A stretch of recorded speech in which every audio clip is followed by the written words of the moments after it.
भरतपुर नाम का एक गांव था जहां नीलेश नाम का एक आदमी रहता था, जिसका सारा दिन बस एक ही काम था, पेट भर खाना और सारा दिन बिस्तर तोड़ना।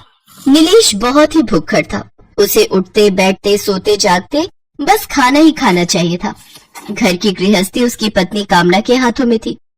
वो बेचारी सारा दिन मेहनत मजदूरी करती, तब जाकर अपनी बेटी के स्कूल की फीस और घर का खर्च चला पाती। ऐसे ही एक रोज नीलेश, उफ़्फ़ो कामना, रोज ये दाल चावल खा खा कर मैं पक गया हूँ। अरे हफ्ते में 2 बार तो मुर्गी खिला दिया कर।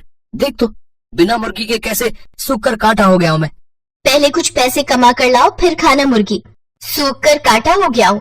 फुटबॉल बनते जा रहे हो, फुटबॉल। काम? ना, काम वाम मुझसे बिल्कुल नहीं होगा। तभी उसका दोस्त रमन वहाँ आता है। अरे नीलेश, तू सारा दिन घर पर पड़ा रहता है। तुझे पता भी है दूसरे गांव में खाने की प्रतियोगिता का आयोजन किया था एक कंपनी ने।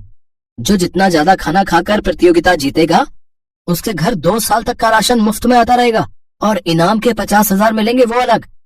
तुझे पता है दूसरे गांव का हरिया है ना, इस साल ये प्रतियोगिता उसने जीत ली है। क्या सचमुच? ऐसा क्या? 2 साल तक का खाना मुफ्त? फिर तो अगले साल मैं ही इस प्रतियोगिता को जीतूंगा। उस दिन से नीलेश और भी ज्यादा खाना खाने लगता है। हे भगवान, इनका खाना तो दिन पर दिन बढ़ता ही जा रहा है। कहीं ऐसा तो नहीं कि कोई भूत इनके अंदर आकर समा गया हो। तभी नीलेश सारा का सारा दाल भात चट करके कामना से कहता है, मेरा पेट अभी भी नहीं भरा। कामना, तेरी कमाई से मेरा पेट नहीं भर पा रहा, इसलिए तू और रानी अंधेरा होने के बाद गांव में सबके घर जाकर एक एक कटोरी मांग कर लाया करो। अगले दिन से माँ और बेटी गांव वालों से एक एक कटोरी मांग कर बहुत आटा दाल चावल लाती थी। आलसी और भुक्कड़ पति की वजह से दोनों माँ बेटी बहुत परेशान होती हैं।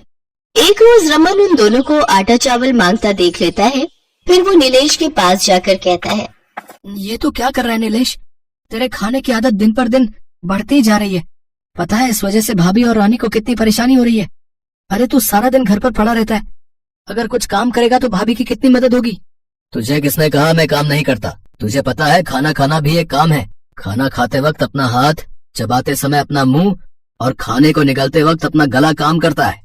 नीलेश की बात सुनकर रमन अपना माथा पीट कर वहाँ से चला जाता है। दिन पर दिन ज्यादा खाना खाने के कारण नीलेश का वजन बढ़ता जाता है और उसके हाथ पैर भी काफी फूल जाते हैं। ऐसे ही साल बीत जाता है और अब प्रतियोगिता का दिन भी आ जाता है। नीलेश भी इस प्रतियोगिता में भाग लेने के लिए चला जाता है, लेकिन उसका वजन ज्यादा हो जाने के कारण और कई दिनों बाद इतना चलने के कारण बड़ी मुश्किल से उसके पैर आगे बढ़ पा रहे थे, जिससे उसके पैरों में काफी दर्द होने लगता है।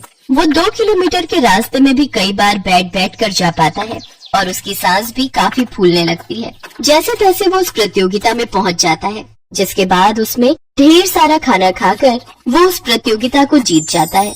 इनाम के तौर पर उसे 50,000 और साथ ही 2 साल का मुफ्त राशन मिलता है।